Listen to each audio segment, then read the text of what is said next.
I remember once, actually it was my first ever deployment, um, being assigned to Kuwait City International Airport. And that was a unique position because it was only a small team, but we had to protect the military assets at the airport as they came in. And so there were some planes, there were some trucks, there were, different things like that. But I also remember it was about 45 minutes away from any resources because it was the airport. So, we weren't on a military base, but we had some new guys. I mean, they were making their rounds around us to patrol. And before you knew it, they're come off the road and they come back on and the Humvee flips.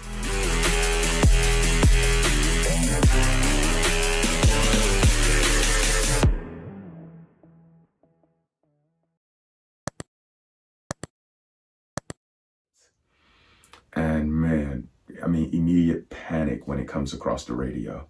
So I'm also I think I was with my lieutenant at the time, and we rush out to the spot. And I'm talking about we get there and it's nationals of that country, so Kuwaiti nationals, to us what we were identified as foreign nationals, who were coming up close to the accident scene, but there were classified information scattered, there were weapons scattered because the vehicle had rolled over.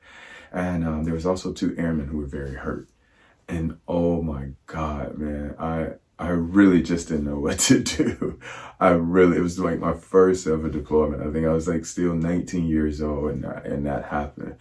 Now I know what it is, but in 1997 when it happened, I had no clue what it was, but I was able to tap into what I call now the impact zone, because what happened was this: we get to the scene, I bring my weapon to what we call port arms, which is our way of challenging individuals, and ask the people to politely stand back.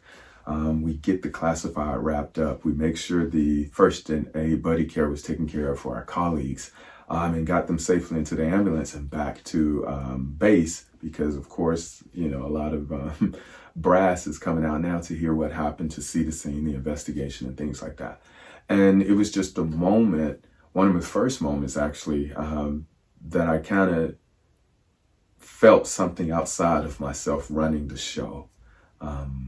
Like the zone I was in to do the things that were required to be done there, along with the lieutenant and the other team members who were there. But it was kind of one of the first of many times, actually, as I go through and recount my military career, where I tapped into the impact zone and was able to, one, minimize my anxiety about what was happening, two, reduce my fears.